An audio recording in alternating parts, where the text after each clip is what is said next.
I haven't met anybody that is anywhere near our results in affiliate marketing. If you look at our process of doing it, you got to just press record. And I have a question about the different styles of using affiliate links. So one style is very simple, like, buy the Canon M50, Amazon link. Then there's a style that like Vanessa Lau uses where it says, here's my favorite camera, and there's an Amazon link, but she doesn't tell you which camera it is. You have to click the link to find out. And then there's a style that you use, which is like kit.co, and then the site that you just mentioned with all the tools.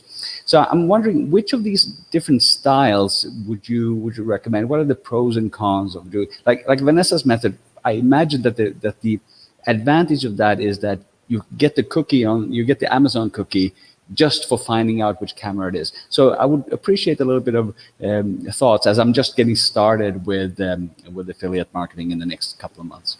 I don't think any of those methods is wrong for one. I think it'd be interesting in experimenting.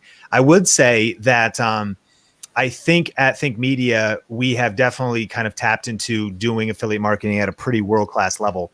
I mean, just to look at, and I haven't looked at this recently, we've been doing our conference.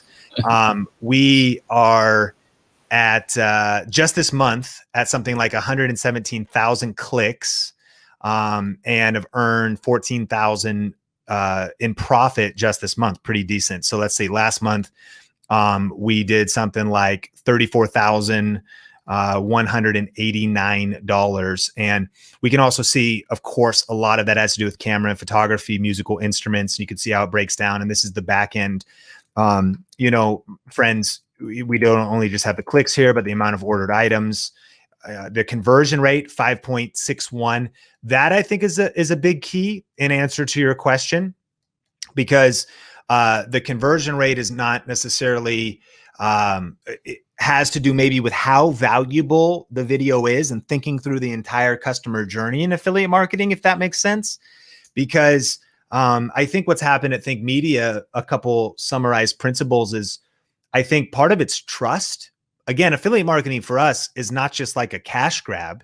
It's understanding how to monetize truly valuable information to say, hey, here's a comparison of two things. And this is really why we think this is the better option. Choice is yours, but people have built trust with us over the years and have said, man, when it's exactly, that's the goal. It's exactly as Sean described, or Omar subscribed, or Nolan described.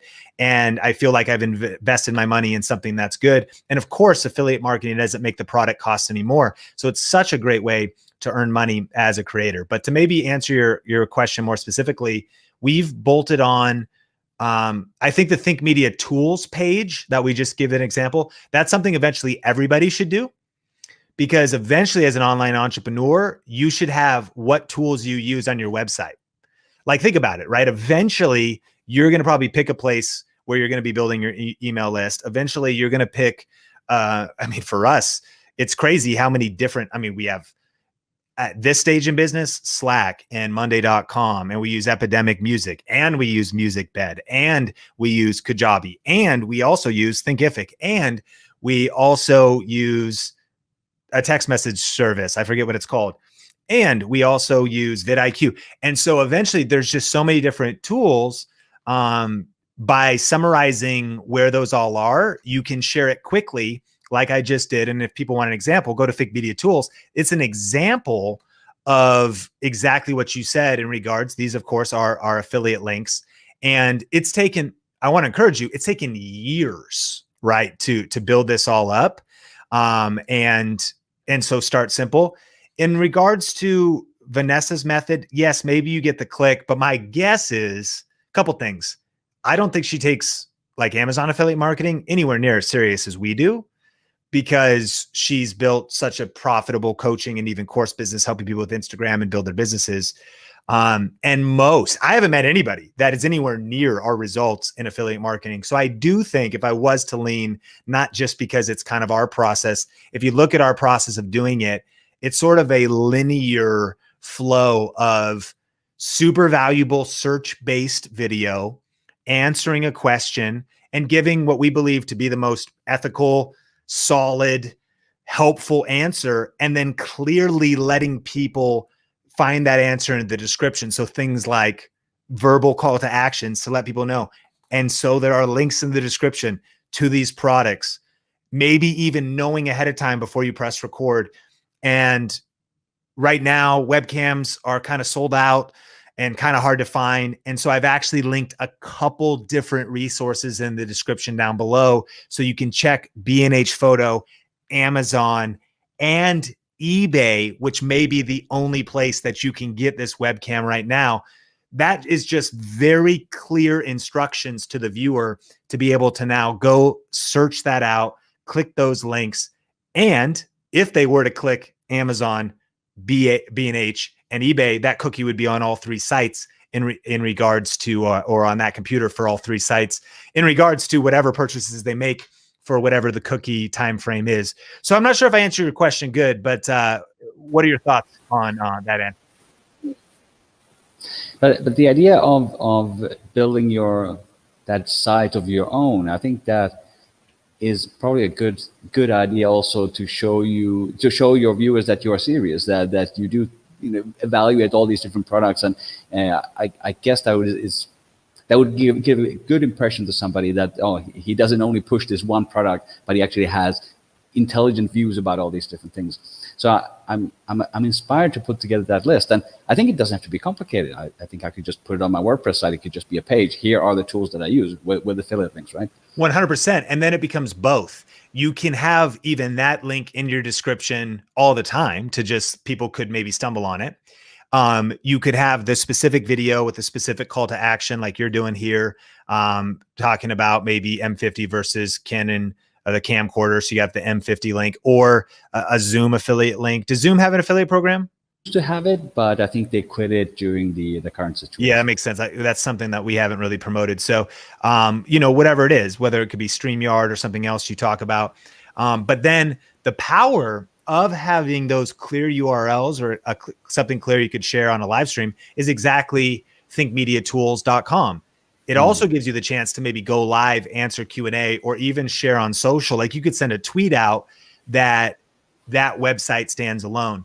So at the end of the day, I love the question because you brought up a couple different strategies, and that is what we should all kind of be developing. At some point, we might find our secret sauce, the best strategy for us.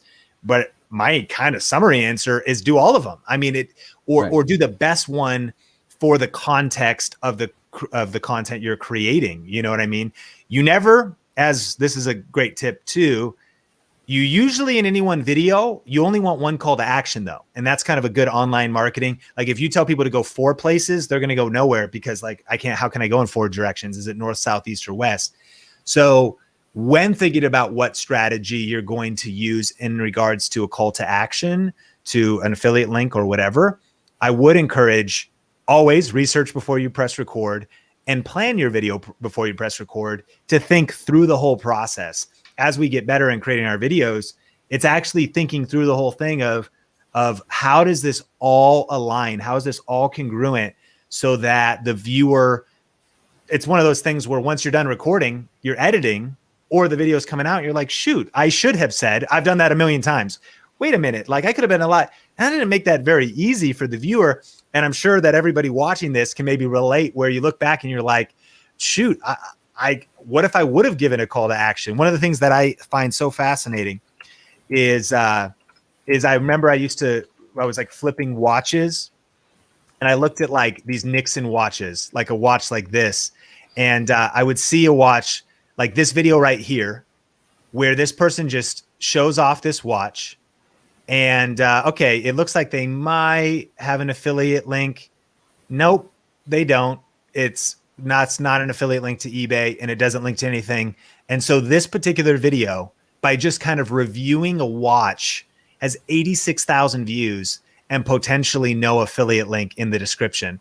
So one, there's the idea of the chance that you always could put an affiliate link in the description. And that could be at least an opportunity for some. But the second level is if you don't give an actual call to action, then chances are no one's going to find that link, like a very small percentage. And once the video is out and once it has 81,656 views, you might look back on an old video and be like, dang, I could be having some passive income right now.